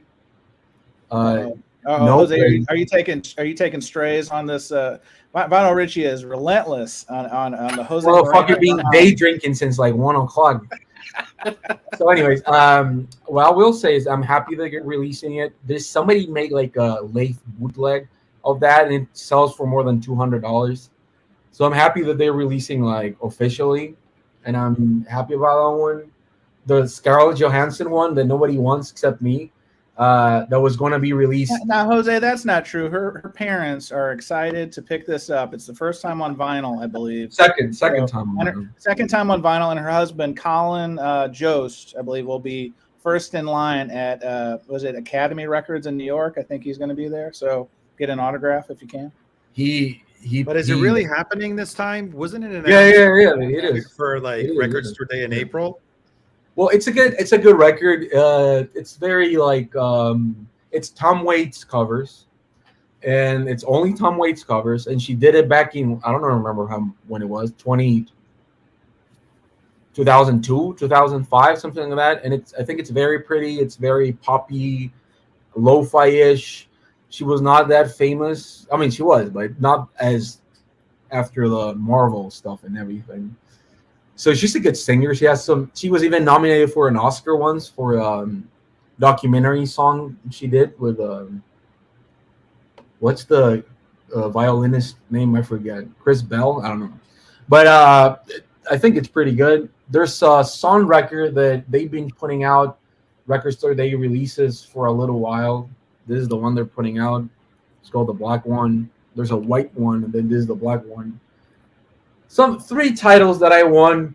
I'm happy with it. I don't need anything else. I don't need to. But Jose, you raise an interesting point because you are not from this country. Yes. I'm just calling it a spade. So how are you going to? Because we see this. There's a new channel out there. I want to give a quick plug to. This gentleman's name is Normeen Maslove, and he says that I think I bought a title or 2 for Jose a few years ago. So is this international smuggling? What's going on here, Jose? He helped me get one, and I'm very grateful for that. And I told him like 20 times because not all the titles come here. Sometimes I have to buy them like a day or 2 afterwards. Some are more difficult to get, but like the normal stuff does get here. So I might get one of those titles here. Hopefully, at least the. And where do they sell them? HEBs or where can you pick them up in your area? At record stores. You know, I have a friend here that has a record store. There's another record store here that has Record Store Day. There's like 3 or 4, which I think it's healthy amount of record stores that have Record Store Day titles. Not all of them have. For example, Mexico has specific Record Store Day titles they put out. Normally it's only Sony that puts out like box sets or like regional stuff, right? But they put out interesting stuff that most of the times have never been released on vinyl. I've gone to Texas. I've gone to Austin to buy records. I horribly went once to get some Adam Sandler records. Oh no, we can't listen. Listen, we don't. No, we got to cut. We got no Adam Sandler records on this one. We heard that one. But I did travel to Texas just to get that one. That's right. And when I got there, the owner, well, not the owner, but the manager or whatever, she tells me that no one has bought a single copy of the Adam Sandler record, and they discounted that record the same day because they order like 40 or whatever, right? So I'm going to paint a picture for you. Here's Jose. He's been walking because he didn't take a bus. He walked through the desert. Definitely And he shows up. You can see him in the horizon. So take a walk with me. He's walking in the horizon, and the poor, was it Waterloo? I think you told the story. It was Waterloo. Yes, Waterloo. Waterloo has 40 copies of Adam Sandler record, and they're like, "What are we going to do? We're going to have to just close up shop. We've opened too big a line of credit, and we haven't sold a one." And here comes this masked man in the horizon. You hear the triumphant music, and here he comes, Jose Moreno Ron. He's like, "I've come for one record. I crossed the border for this," I told him. I crossed the border. Yeah, exactly. Yeah, see, Jay, this is exactly. Picture this sunset, and here's Jose. Jose has traveled long and far to get the Adam Sandler debut comedy record. They're all going to laugh at you. Is that? I believe that was the one. That's one. Yeah, that's one. Yes. I don't have any Western music, but Jose, that's what I'm picturing. Am I pretty close in my reinterpretation of the story? Yeah, that's yeah. Although, what do you call those haystacks rolling in the? Yeah. There was tumbleweeds. There was Walter White and the execution in the desert. You just had to turn your head and keep walking because Adam Sandler was on your mind, and you would have got it. Yeah, but interestingly, no, I went for all this stuff, but that was like the one that I really wanted. Yeah, that one. Yeah. What the hell happened to me? Which I think it's a great. It has a piece of shit car, which is a great song. It has the Hanukkah song, which I play. Well, that's the second one. You got the first one though, the orange cover, right? Yeah, I have both. Yeah. Oh, Completist, Adam Sandler, Completist, everybody. Well, no, because Vinyl Me Please actually will transition right for the other subject, but Vinyl Me Please put out the Hanukkah record, the movie, which I play every Hanukkah season. So and today is Shana Tova. Rosh Hashanah, right there it is. They're all going to laugh at you. See, I knew what I was Chag Sameach to anybody that celebrate. Happy New Year. But anyways, I think that it's interesting. But if I have 2 titles or 3 titles that I'm buying for Record Store Day, that's more than enough for me. I don't need to have 15 titles. I barely have. I'm not gonna buy like 20 titles on Record Store Day. So if there's only 2 records I need and they're already here, I'm gonna buy them. I've never bought the Dio picture discs, or the Cure picture disc. They can go fuck themselves. Oh my gosh. I will say that Jose, I don't know if you know this. I put you next to Steve for a reason because Steve's middle name, it's Steve Carlson, but the middle name is Mr. Picture Disc. So it's Steve, Mr. Picture Disc Carlson, and you are literally offending his bread and butter. I can't believe you're doing this. No, I have the Snoopy picture disc that's worth like $100 now. Oh. But well, Steve, what are you gonna say, Steve? Well, I said here's the problem when it comes to this Record Store Day. So I have like maybe 2, 3 things I want to buy. Bluey, of course, because naturally it'll be death if I don't get Bluey. But then you watch the videos, and then everyone's going on about it. Then you walk in, and then you just start grabbing other crap, and suddenly you go in for 2, and you come out with like 10 or 12, and then you get home and you go, "What did I do? What the hell happened here?" They got me again. You get into Record Store Day zone and you're just grabbing. It doesn't matter what's in your bank account. You just kind of screw that and you just start pulling stuff. Then you get back and then everyone starts showing these other ones that they say are better than what you got, and you go, "Oh man, I bought the sucky stuff or what?" Yeah, it's a tough thing, Record Store Day. Steve, you're hitting on so many topics about influencers and the YouTube pull and children's. Damn YouTube vinyl community. Damn them all. my suggestion for anybody is go and buy the titles you actually want, but also support the store by buying some other stuff in the store. You know, sometimes they have most stores release good stuff that's not record store they released, so people actually go and get pricey stuff at good prices. So Well, Richard S. hits it right on the money. The Visa bill comes and the shit hits the fan. I think that is the unofficial statement or theme of Record Store Day, either Black Friday or the spring one. Arnaldo and Jason, before we wrap this one up and we close the pod and do go into the freestyle, don't go anywhere. I'm just curious, what was there at least one title you're like, okay, I will maybe not get up early, but I will try to hunt that title. Arnaldo, I'll start with you. You know, I browsed through the list and I made a mental note and I forgot already. that's how important and essential it is, because I have been seeing titles that I thought were going to sell out at Record Store Day, and I go to Newberry Comics, I go to other stores, and they're still there. They're still hanging around, you know. Then you have the Gandalf that you thought was only an exclusive, then it comes out like 3 months later. So I'm like, am I really in a rush to get these?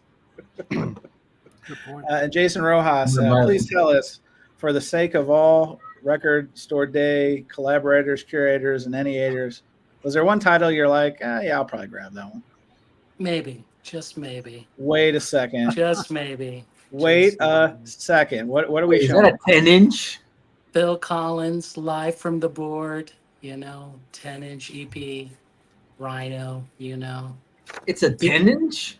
Because you got to get that live version of Susu Studio, Easy Lover. Oh my Wait, goodness. it's a 10-inch of two B-sides, separate lives, the ballad, right, to make you just gag. And then My Girl, is that the Temptations, I think? Yeah.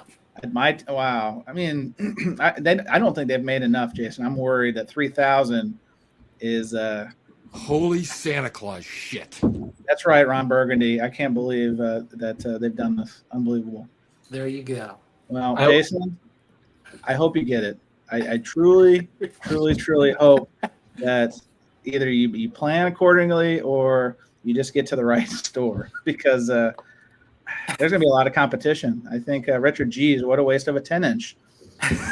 Opinions may vary. I think they say. Isn't there like another one that has the exact same cover on the Phil Collins one? Could be. It was next to it. I don't know. I think all Records Today's titles are cash grabs, so it doesn't really matter what the fuck it is. Wow, Jose, this is why this show takes so many strays, Jose. We cannot say anything that may come across as negative. No more. This is the house of positivity. So it's a cash given day, but at least go and support your local store. Yes. Regardless, if you're buying RSD titles or not, Jose is exactly right. Support your locals one way or another, because they're the ones out there who are getting those great used records for you every day, not just twice a year. So, all right, well, let's close this up. We got some more stuff to talk about, but let's close up the pod proper. I want to thank my guests. A spirited conversation. We talked about box sets. I think we've got somebody come on the freestyle who is eager to bring back up box sets, so we'll let them. That's what we call the tease. We tease it. Yeah. I'll thank my guests. We'll start with the regulars and then my special guest. First, Jason Rojas, the most controversial figure in what we call the vinyl community. Jason, thanks for joining us. Thanks for having me, Concert Buddy. Thanks for having me. Tiny music coming at you. Yeah, where the box set works, right, for the cover. This is glorious, right? It's a good one. Should have been the gatefold. I have that one, and I am I happy. don't know that record. And then my steady. He already let the big secret out. I am staying with him in about a month. His name is Arnaldo. His channel is Fidelios_frequency. You're going to subscribe, because there is going to be a fantastic video coming soon when we may touch a little bit on the freestyle. Arnaldo, always a pleasure. Likewise. Thank you for having me. Let's spread positivity and love in the cheeseburger of love, DC. Yeah. And then straight from Dracula's castle, The color has re-entered his face. He is reanimated because the talk of records brings my man back to life. The owner of Aurora Central Records, Jose Moreno Ron. Thanks for joining us. Thanks for having me and this Snoopy sticker stack that I have here. Thanks. It's a lot. And then our special guest is a real treat. You don't know him from YouTube. What's wrong with you? He's a YouTube all-star and a podcast superstar. Again, two guys talking about records. Check your local listings with Jim Gleason. Steve Carlson, who I call the mayor of the vinyl community. Steve, it was so great to have you. It was fun. I've always enjoyed this podcast. You guys are kind of a crazy bunch, so it's all and just I just hope I didn't lose you some subs, Chan. So yeah, no, that's good time. If someone did, if someone did, yeah, Jose's cost me about 5. Yeah, listen, if I was in the game about subs, my name would be Subway, but it's not. Anyway, all right, thanks for joining us. We're doing freestyle coming up next. All right, so let's freestyle. I switch over the banner. That way people know what's going on. And the freestyle, we've got a couple topics. I mean, we're kind of going to bleed, but the freestyle is so glorious because we talk about all kinds of stuff. And I'm just going to kind of jump into it because this one, Arnaldo moves up in his seat because, and while Steve is still here, because I don't know if we'll have Steve for the whole time, I did want to bring this one up. First of all, Freestyle City. This is where we're at. And let me bring up another guest, Elliot Cruz, who was eager. And we'll talk about the box sets again here in a second, Elliot. I know you wanted to reflect on a box set, so give me a second. And then Wyoming Dave is here. Wyoming Dave, good to see you. Hey, listen, you can't wear a black T-shirt, though. That's not your look. It's my look. It's Jason Rojas's look. Okay, now that's approved. There. Concert Buddy T-shirt is approved. So that Steve Carlson, I think, has one. Arnaldo, yours was destroyed in Sri Lanka, so we need to make a new one. So we got one coming. But what I want to talk about for the freestyle is it's a sad day. And it's soon going to be a Saturday.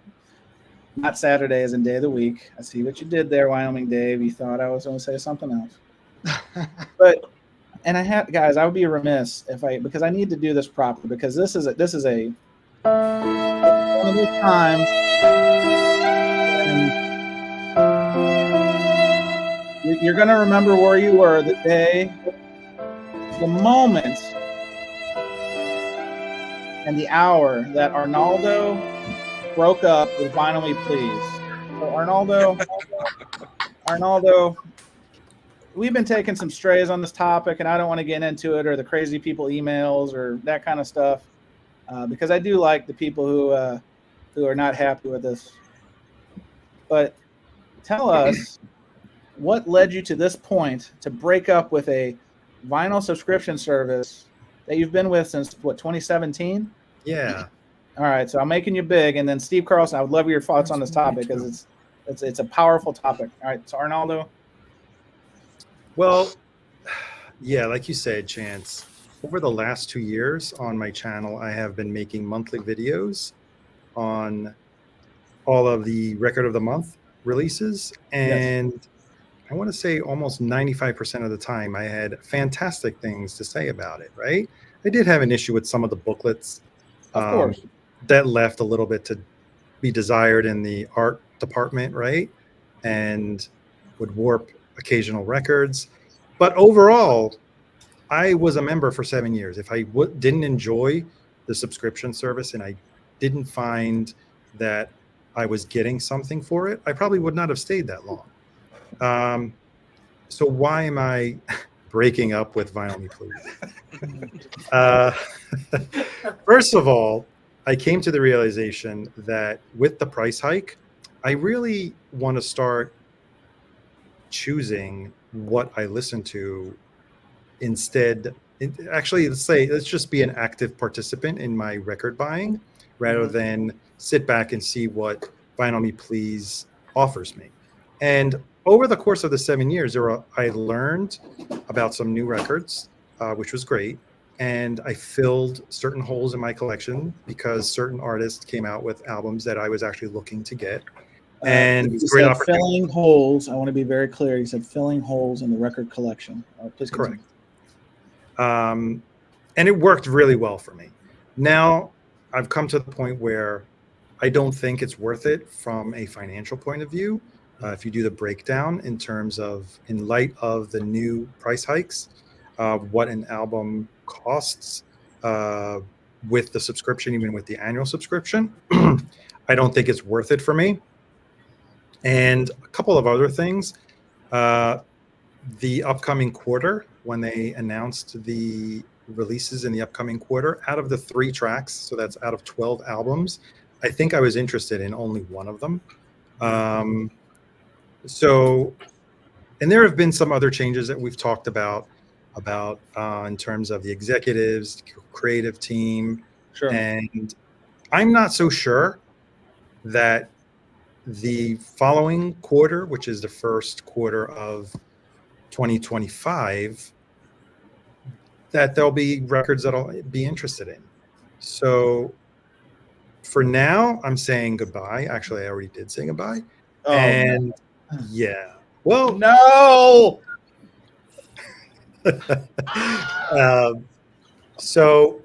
I'm not saying that down the future, maybe 6 months from now, I will join, maybe for the occasional one record or maybe for the trimester, for the quarter, because there's probably a series of records that I'll be interested in.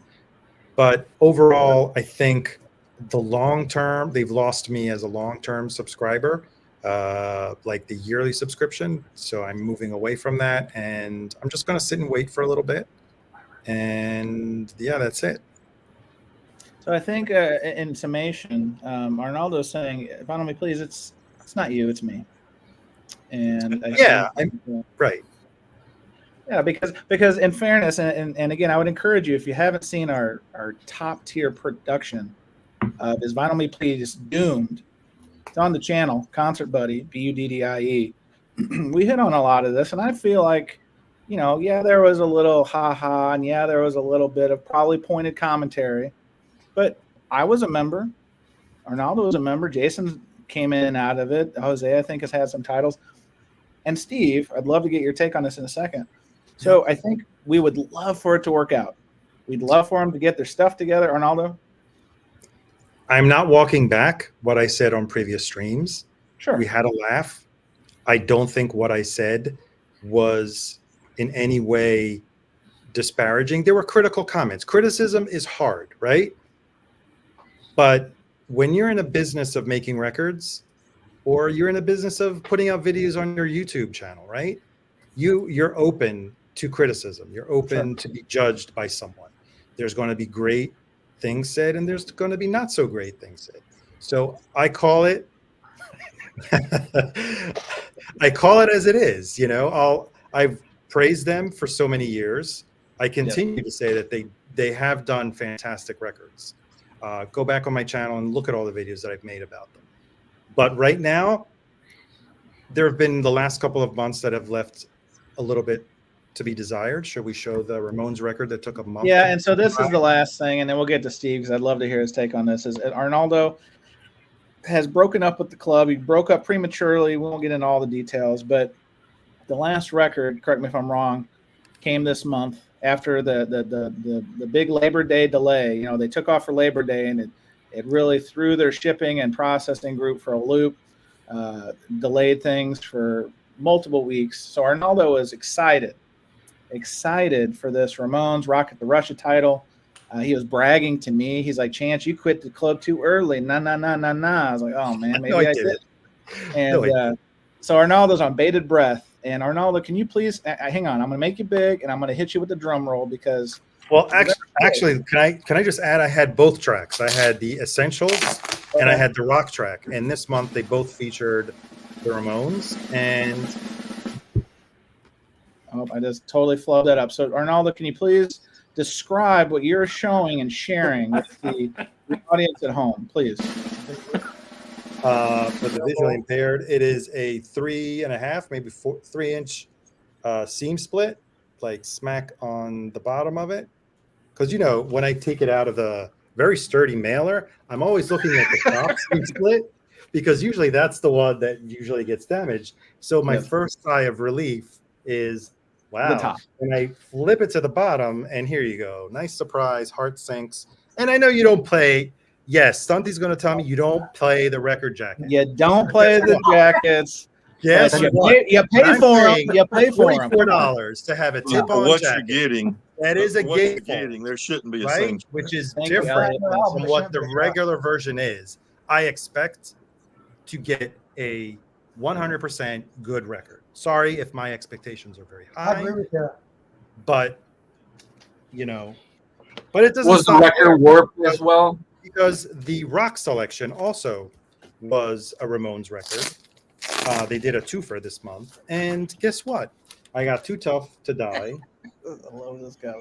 And again, wow, the top part is, 100% good, and then you flip it to the bottom and you see another scene. So yeah, They hit you with the 1-2, Arnaldo. You thought you 1-2. had it, and then they just got but you. this wasn't the reason why I quit the club. I already had made up my mind, There we go. and at this point, knowing that where's the Rocket to Russia? Put it down. Knowing that the Rocket to Russia was oversold, I figured, great. Now I'm probably never going to get a good copy. And this one wasn't, so I had some hope. And Hang on, Jason. rub it in, Jason Jason. got a copy? Sure, Jason, rub it how in. What about the top? Pretty good. So the thing is, they knew that Arnaldo was leaving, so Yeah, that, I think they did it on purpose. they were They just like, let me handpicked it. just fix this record, right? There is no doubt we're starting that Shake it. conspiracy theory. Yes, they shook the shit out of it. They tossed it like a frisbee in the parking lot for about 10 minutes, and then they put it on the truck. That's right. Well, let me. Can I finish my story? Yeah, finish. So, and then, knowing that Rocket to Russia was oversold, I figured, yeah, Jose, you can curse for me. I'm probably not going to see another copy. So I sent the email to customer service with the pictures, and Melody Arc, which is the renowned AI customer service, replies back asking me, well, we're very sorry. We can either offer you a $15 credit, or we can send you a replacement. So I'm like, you need artificial intelligence to come up with that kind of response and alternative? Of course I respond, and I'm saying, no, send me, let's see where this goes. Send me a replacement for both. Thank you.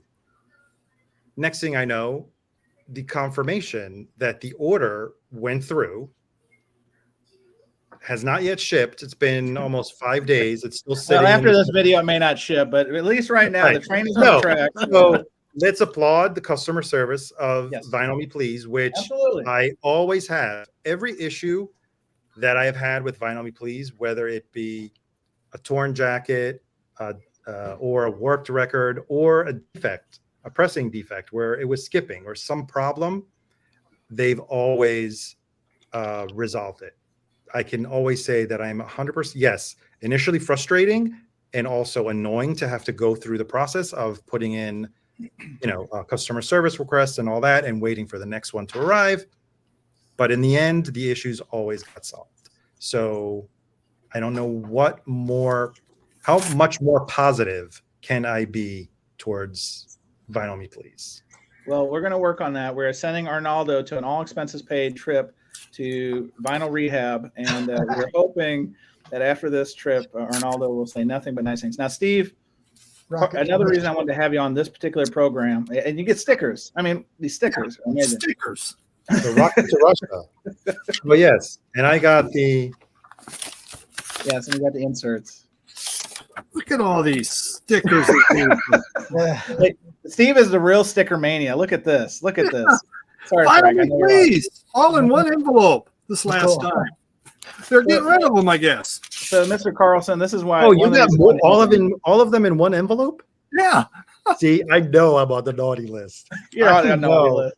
They are hand-picking. Look at them, I stick with them. They're rewarding me. They're going, hey, he stuck with us. Give him some stickers. Yeah. Easy to please. But Steve, you've and all joking aside, and this is another reason I wanted to have you on tonight, because I don't think we've even talked about this, maybe in passing. But you did a video, let's call it as after you moved, so maybe in the last 2 or 3 months, maybe 4 months, maybe 5 months, I don't know. It's been this year, where you were talking about vinyl EPs because, you know, an issue you had, and please, if I'm telling it wrong, correct me here in a second. You had stocked up a bunch of credits, talking about like what Arnaldo said is like the stuff they had just wasn't fitting your bill. And by the way, sorry, the real Mr. Sticker Mania, Frank, is here. Shout out to Mr. Sticker Mania. I had a feeling you're watching, Frank. So anyway, but no, Steve's video was something a lot of us can relate to who have done Vinyl Me Please over any period of time. And sometimes the titles just aren't out there. They just don't hit you, and that's fine. You just keep banking credit. Well, Steve had banked. What was your kitty at one point? Almost $600 in credit. $600 in credit. And Steve, can you tell the story? In a quick way about you went to cash in some of this and you ran into some difficulty. Can you inform the audience about this? Yeah, there was just. First off, I thought, okay, I'll spend it on a box set. You go in there and you're trying to check out. And there was no place to do it. There's no place to use credit in box sets. And so I go on to Reddit because Reddit knows everything. You know, if you don't know what to do, you go to Reddit. And I put this bitch in there and they go, yeah, that's true. They're not doing this. And so, of course, I write Vinyl Me Please. I tried to call, I don't know. I did not get Arnaldo's hot chick or whatever that he was talking to. I didn't get anything. So eventually they did put credits onto box sets. But the other thing was they had this big sale going on, 40% off. Oh, man, okay. A whole lot of sales lately. A whole lot of sales. Yep. I'm going to get rid of all this credit on this, I'll buy a bunch of 40% off. Well, so I'm trying to check out. Again, there was no spot for credit. So I go to Reddit again because they're going to help me out. Thank God. Of course. I don't know who does even Reddit. I guess a lot of people do. But so they say you have to, if you check out as a guest, there'll be a thing on there where you can use credits. I go, what? A guest can use credits? But how did a guest get credits? But sure as hell, there was. And so there it was. But to use your credits, you had to pay full price. So it was 40% off. But if you use your credits, you're going to pay full price for it. So hang on, Steve, before you finish this. So I know people at home are probably feeling like this right now. So a little Benny Hill, all over the place. Steve's just trying to get some damn records with a $600 credit. So please continue, Steve. And so I've been trying to get rid of these credits. And I can't, so I go in, they have all these things, you can use it on this and that, and I'm pulling up samples, and what the hell is this? What? Who is this person? Now, I did have some come in because I have about, I thought I only got $300 left to spend, and then I want out of the club. I can't get out. They no, I can't spend those credits. We're just going to put crap out. They've moved the door for Steve to exit the premises, yeah. So, I brought in ODA. I don't know who the hell they are, but, I just want to say my seams are not split. I brought in this one. I don't know what the hell it is. Vanga? What in the hell are you doing? What is this stuff? I don't know, man. I don't know. I'll find out when I open it and play it, but I just got this in. That looks like something I would buy. It's no idea about what the hell. Steve, they need to put you in the Vinyl Me Please Hall of Fame. You are taking all the inventory they can get rid of. So, and I have another batch coming in of just stuff I had. They did have my Du Mokhtar. I bought a couple of them to give to people. I mean, right now I'm just buying stuff to give to people. Maybe someone. You never know. Steve, if that turns out to be VCLT coming my way, I'm going to probably laugh my head off. Yeah, $300 got to go, baby, because I want out. I just want out. Unbelievable. So never get it, Steve. Well, Steve, again, the advice is, Steve's just taking records. He's just literally, he's not even looking at his keyboard. He's just literally poking, get the cards. Steve He's trying to get out. I mean, they did like. I mean, to me, this is the greatest box set ever. Yeah. I mean, this is the greatest thing that And this is when Vinyl Me Please I thought was great. I got the Grateful Dead, but not now, man. What the fuck is that ruckus going on? I don't know. I know. So Steve's trying to escape Vinyl Me Please right now. As Trevor says, it's Vinyl Me Please, the escape room. I think that is an excellent, excellent observation. And so my man BK is here, and he says when Vinyl Me Please was asking for questions for their open forum on their Discord, he posted, quote, "Will you give Fidelios Frequencies his money back already?" End quote. The post was removed. You're kidding. I didn't see the It was removed, so Arnaldo, you wouldn't have seen it. So see the deep state is in full effect. It's unbelievable. The fuck is that ruckus going on? What is that? Yeah, coming, Dave, is that you? What are you doing over here? Come on, sorry, it's me. Let me mute. I'm Oh, trying all to right. get the record back. Sounded like someone was like It's not me. eating a fucking cat on the other table. Unbelievable. So not to get too far from the original topic, and this is why Elliot wanted to join. Elliot's blowing up my phone. He's like, "Let me on, you damn Yankee! Come on!" So Elliot, you had a box set. We were talking box sets earlier. What is this box set that you've got to share with the masses, please? Why so blue, Elliot? Why so blue? It just worked out that way. My Grail, literally. Hang on. Only this card. Listen, You found the cup of Christ. We've got to do this one the right way. Congratulations, Elliot. What is this Grail that you have now obtained? Literally my Grail. I mean, nothing else is a Grail at this point. So tell us, it says Harry Smith's complete anthology for American folk music. So tell us about it. Oh, that's awesome. This came out in double records, 3 sets of double records in 1952. Harry Smith, his collection was given to Smithsonian Folkways, and they released it in 1952 in 3 parts. The first one of them was social songs, one of them was ballads, and one of them was social music, and one of them was just titled songs. And it's from his collection of folk music from old 78s. And then there's the Lost 4th 2 record set, country music and bluegrass, that was never released. This is 8 records. Smithsonian never put it into this box set. And it's available in very limited quantities. It's let's see, Mississippi Records has a version, and they've got theirs in a box. And this is Dox, Doxy, Doxy from Italy, a gray area sale.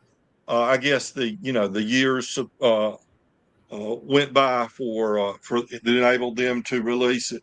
I mean, these are all taken from 78, so it's not like you're going to get audiophile sound, but a nice collection in the old style of the 78 albums. That's the original album format. Yeah. And this is the start of the folk revival in the United States and worldwide, I guess. But this is really what got people going and caused folk music to really explode in the 1950s and into the 1960s. So Harry Smith's complete anthology of American folk music. And let me tell you, this ain't cheap right here. I've been watching for it for a long time, and I didn't care whether I got the Mississippi or the Doxy pressing. They're just not out there. There's very limited quantities. There's nothing on Discogs. The individual records, the 2 album sets, they are going for $100 to $200 used. And Hey, Elliot, real quick, so, can you John Bibba Boom and raise a good one? Can you name some of the artists on it? Oh yeah, you got all kinds of people from the period. You got Charlie Poole and North Carolina Ramblers. You got let's see, course, when you're asking me, I'm drawing a blank. Jim Jackson. You've got Uncle Dave Macon on a few cuts. You've got Reverend Moses Mason, Bascom Lamar, Lunsford, the folk collector, Clarence Ashley. You've got Is there any? just a slew. Everything from Cajun music to ministers doing sermons to Appalachian fiddlers. Just everything you can imagine is in this, and it's just an amazing set. I bought that one. There were two for sale Well, hang on. So 2 for sale online, or where did you track this down? on Discogs. Discogs, If you okay. find one in the wild, you grab it, even if you've got to pay hundreds of dollars for it. You grab it because they are not available. There were two of these and one on the Mississippi label. And the Mississippi Records label one is in Canada, not available in the U.S.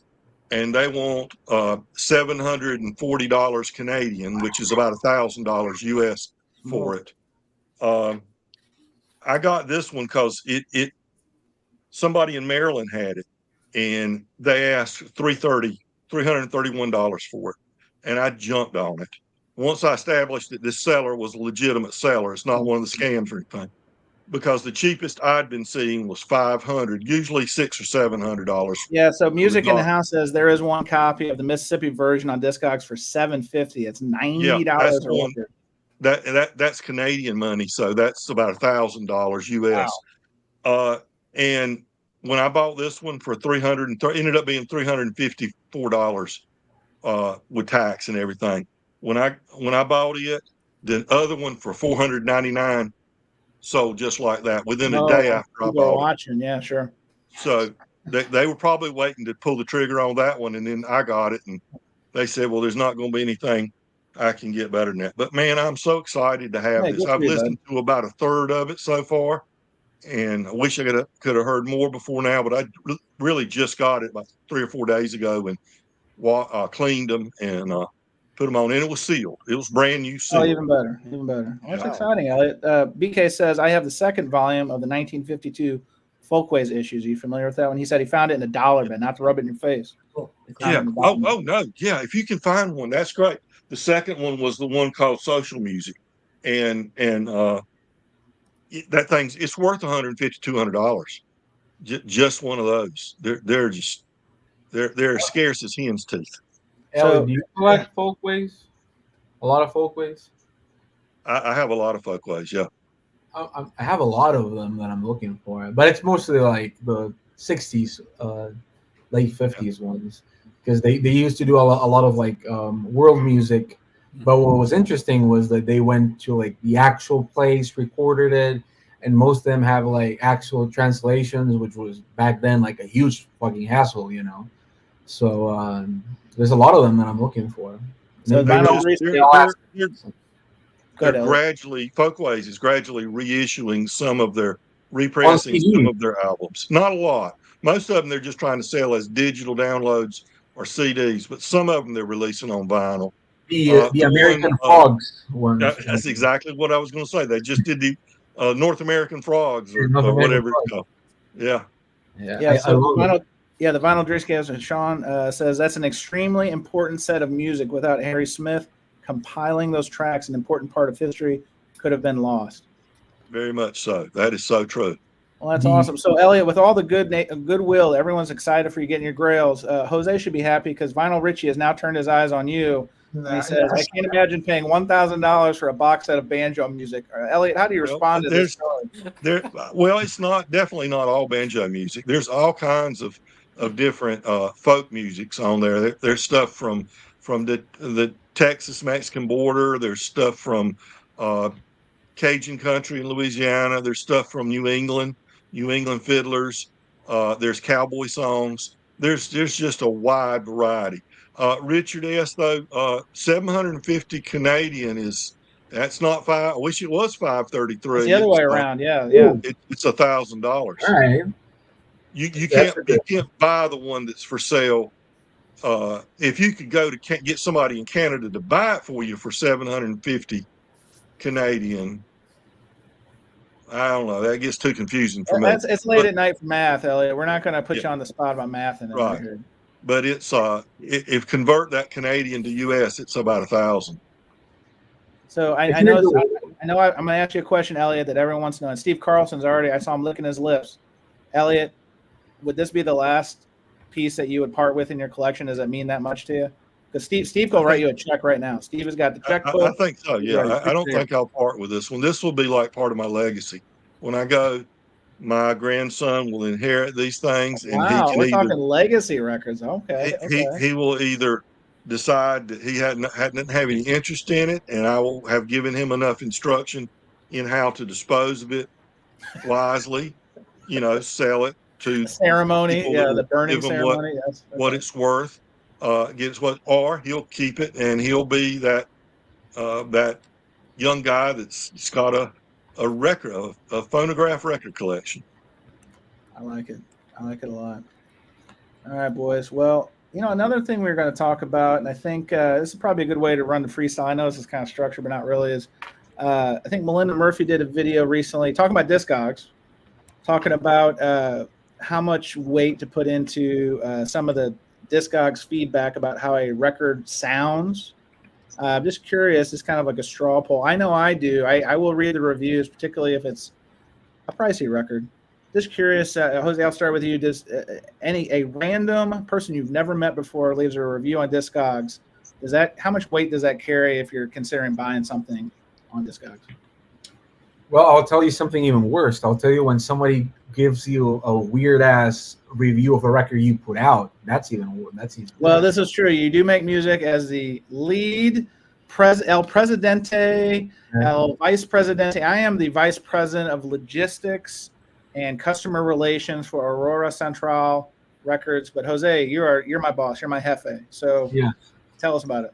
Well, sometimes it's weird because I feel like, for example, one of the records that sold out within a day that we released, there's a Japanese experimental record called Mercebeat, and it sold out in a day. And I was like super happy, I was like, excited. And then the first fucking comment when they put it up on Discogs was like, why the fuck is this record out on vinyl? And so I was just like, all right. And then I just like commented something, and the guy kept like putting like even worse stuff on it. So it feels a little weird, but it's nice to hear. I don't particularly care, like I've said before in this channel, when I hear reviews, especially about like pressings. If they're like, "Oh, this record's scratchy" or whatever, when I took it out, I do my own reviews. I still buy it. I get it, and especially if you buy it on Amazon and it's bent or whatever, just send it back. So someone's review, like someone that I don't trust, I don't really care for it, to be honest. You're muted, by the way, James. He's muted. Muted. You're muted. Sorry, I was processing something. My mental computer was breaking. First of all, before I was going to ask Jason his thoughts on this, but Elliot, we got some controversy. Depeche Commode says I followed Elliot on Instagram and he didn't follow me back. Elliot, I will. How could you do this? I will. In my very boomer abilities as a social media person, I will definitely find Depeche Mode's Instagram. No, hang on. Depeche Commode, not Depeche Mode. We want Depeche Commode. Think of a urinal and Depeche. Okay. I will find that. That was certainly not intentional. All right. Certainly not intentional.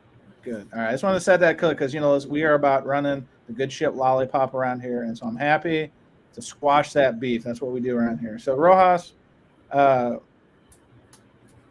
the feedback of complete strangers on Discogs ever move the needle for you in terms of buying something that you're on the fence about?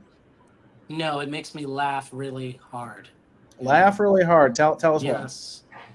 Usually those reviews, they're the same. They're like, I don't have the original. This thing sounds great, You know, okay, fair enough. You can't get the original. I get it. It's too expensive. I mean, let's face it. Like, it's hard to get an original 58 of Jerry Lee Lewis. Like, let's be honest here. You know? Yes. You know, this one was owned by Trey. You know, we thank Trey. Shout out to Trey. Shout out to Trey. You know, Shout out to that nephew that he married. you know, Niece, This the is his niece. you know. Jose, we're not The niece, starting. yeah, the niece. Here's an OG of Art Blakey and Monin. You know, I get it. Like, you can't. You know, some people just don't want to get the OG. Yeah. You know, I get it. You know, it's got a stain here. It's No, that's you know. you can't play Is that blood? Is that blood?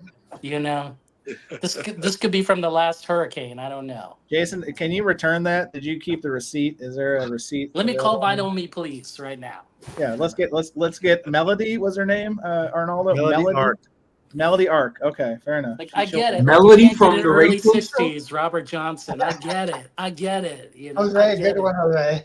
You know, Can you imagine Melody working for Vinyl Me, please? No, Smoking that horrible hashish. no. I mean, the reviews, I laugh. You know, some of them are very curious. I've enjoyed that one person named Street Mouse. They're not really reviewing. Oh, the you know actual that sound you know of the these record. people well enough to know their handles. I've Oh, never yes. seen like a repeat. Okay. The person writes in a very Allen Ginsberg, like Kerouac, like train of thought about how they lived through the Strange to music. think of you, Naomi. Like, man, like, those are entertaining. And then even better when people like start striking back at him, you know, that person, you know. Well, But- Discogs is the lost social media platform that people don't talk about enough.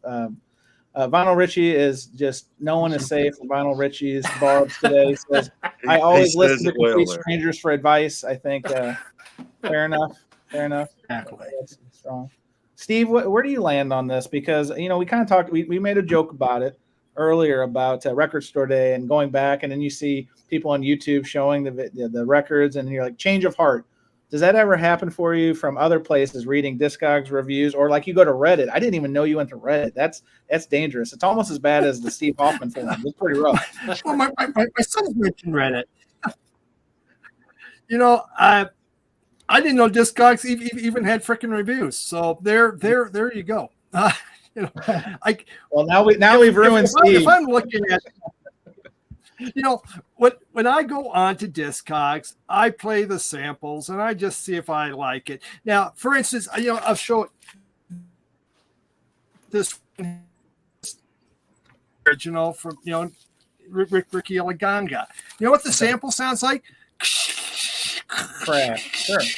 Yeah, because it's been out in the desert or whatever, you know, for like 30 years or something. So I just want it, so I'll buy it. But you know, reviews, nah. I think Vinyl Richie said pass. They're a bunch of complete strangers. What the hell do they know? I mean, I don't know about them. I'll watch videos on YouTube, you know, what you guys are talking, and if something kind of gets me curious, I'll go. The ones that really get me are the ones that drop needle samples, and then I'll just suck right into it. You know, I just, you know, because when you're trying to explain something, we all hear it differently. I just need to hear the music. You know, reading's fine, but it's kind of like a picture. You know, the music's the picture, and you get the complete. So there you go. But thanks for the information that there is reviews on Discogs. Something to go look at now. I appreciate that. Well, I think if you're ever bored, read the reviews on this beast. Read them. They're hilarious. You know, everyone's reviewing good, huh? this, but no one's If I'm not reviewing mistaken, the reviews are like if you click on a particular pressing of the record, if you scroll down At the very bottom, at the very bottom, there might be a little something there. Oh, I know. I don't bother even going down that. I never even bother going that far down to scrolling that far down. No, not enough time. But all right, I have to check that one out. There. That's what we call good bathroom That's reading, about. Steve. So I would say good bathroom reading is the Discogs reviews. Arnoldo, has a Discogs review ever helped you or hurt you in a potential purchase? Depends. Okay, tell us. I'll read, well, the first ones that have at the beginning, middle, or end have the quote, this is the best record collection I own. This is the best record in my collection that I have. Yeah, that is a complete strike. Okay. Your opinion is really not taken. Valid. Sure, But sure. yes. But it depends. Some reviews are a bit more informative because they will say, I have an original copy. I have the repress of the 10th anniversary, for example, and then I have this new one. And they'll intelligently say that maybe the bottom end is better on this one, or some go very much into detail. So when I see a review that goes a bit more into detail and will knock one pressing over the other, say I prefer, Here's or more weight.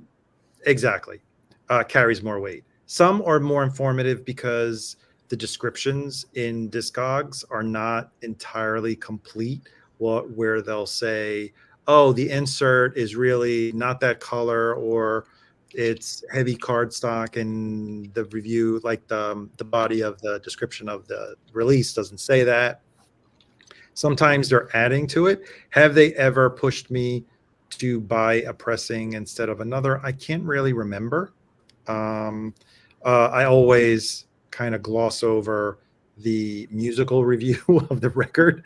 Like, I'm not there. If I'm interested, I probably know the record. I just want to know if that particular pressing is any good or what anyone's thoughts are. Yeah, but we're focusing on Discogs reviews. Is the Hoffman Forums reviews, how much they carry? Or is that for another episode? Maybe that's for another episode. I just brought up the Discogs one. I mean, it's kind of you say tomato, I say tomato, because the Steve Hoffman Forums, which I consider the butthole of the vinyl community, it's a slippery slope because there's usually a lot of nonsense on there. Now, before we do Wyoming Dave, I've been a terrible host because I see you posting in the chat. You said I think some of the Discog reviews are helpful. Tell us more about that. Well, I still haven't ordered from Discogs yet, but some people around like that. I showed you that Stone Temple Pilots purple. The Walmart record, yeah. Yep. They were right on the money with the sound pressing of that one. So some of those reviews I think are pretty good for strangers. So it's just another source that maybe will push your decision tree across the line. I don't read all of them, some of them sometimes. Well, and you know where it comes in handy? You know how now they're coming out with like so many different variants of a new record? I'll scroll through the different variants to see if there's any difference between the sound quality in terms of, surface noise or, mostly like that. Just to compare the different color variants. And I have noticed people that have said, oh, I have both this color, and that color is noisier than the other one. Sure. Or they're perfectly fine. Sometimes that I could find some kind of useful information in them. I wouldn't write them off completely. I mean, it's helpful, but I don't think it's hurtful. That makes sense. But to your question, aren't all about Hoffman Forums. I think it's like anything else. It's you got that. It's in the eye of the beholder, I think, is the way to approach it, because there's some obviously very opinionated people on the internet. I don't know if you've heard this before, but there are a lot. Yes. Elliot is new to interneting, and Elliot, are you taken back by just how much opinion? Just they don't even stop. It just comes right at you full force. The vitriol in some of it's what I notice. I love a good lively debate. Sure. But when on the Hoffman Forums today, in fact, they were doing like list five records that changed music, and people were throwing in different things, and the argument over the Velvet Underground and Kraftwerk was, I mean, these people were getting so worked up, and I'm like, oh my God, just you're talking about five records that you think had that music changed in some way because of. Just chill. Everybody, one person doesn't have to be right and everybody else wrong. There are multiple answers, to the question. Well, actually, Elliot, that's almost true. And I think Jason will back this up, because when you're talking about the five greatest records of all time, the list starts and stops with only one. Michael Fremer, Can You Take a Joke? Jason, you don't even have that on the Reddit anymore. That used to be some of our stock material on the presentation. It's down there. You've buried the Michael Fremer record. Yes. I mean, I promised Steve Carlson, look, you've never seen the Michael Fremer record. Come on, Surface Noise tonight, and you'll see probably 2 of them. Jason he'll double ear you. And Steve, I'm sorry to let you down. Jason, hey, I did find the reviews. You're right. There's reviews no, Steve. Oh, I'm so sorry, Steve. That yeah. Holy crap! Steve, guys go on forever. Why don't you just read one of them live? Yeah. Let's do some prose, I believe they call it. Read us something that you feel the audience would benefit from, Steve. I got one that's like a book, but okay. Don't read that one. How about mine plays clean with no lock track as others experience. Some very slight dishing and wish the vinyl was a little heavier, but overall pleased. Isn't that nice? I don't know what dishing is. It's a kind of warping, right? It's warp, right? It's warp. It goes down? Yeah, dish. Wow. It's like edge warp. All right. I was trying to find some bad one. I'm sure there's some. Yeah.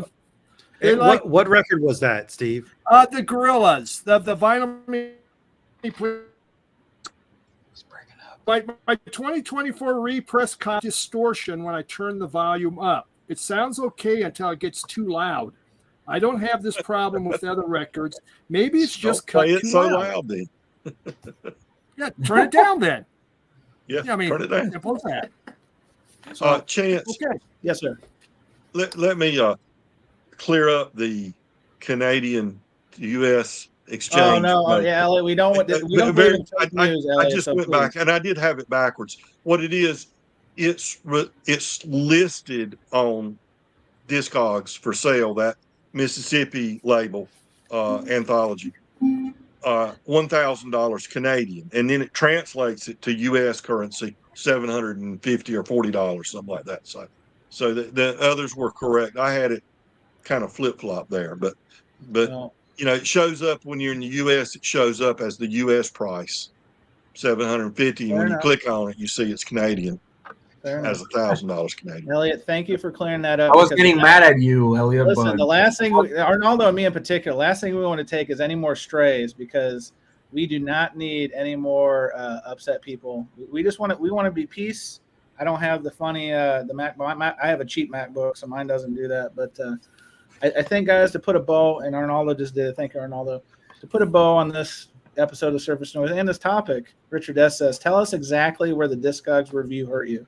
So I think that is a great line, Richard S. It's tremendous. And now that we've ruined Steve Carlson from record collecting, now that he's found the Discogs review section, you may not be buying as many records. I've stayed up the rest of the night to write reviews. I'm just going to go. I'm not even going to listen to the damn thing. I'm just going to write reviews. And, you know, that way I'll become really popular. You just have to reply to the bad reviews. That's all you have to do. Yeah. The good ones. Who wants to deal with those? Yes. Anyway. Exactly. Well, I want to thank my guests again. It's so much fun. Freestyle, Jose, Arnaldo, Jason, my regulars, Wyoming Dave, Elliot coming in clutch, and then our special guest Steve Carlson, the mayor of the vinyl community. Again, two guys talking about records, a podcast you should not miss. You should bookmark it right next to Vinyl Community Podcast. It's a 1-2 or a 2-1 or a 1-2, however you want to do it, of vinyl collecting goodness. Arnaldo is still healing from the Vinyl Me Please breakup, so we're going to need some time to get through the woods. But I want to thank everybody for watching, contributing, all that good stuff, and we will see you. Well, next week is the B-side, so you'll see some familiar faces on the B-side, and I'll see you in 2 weeks.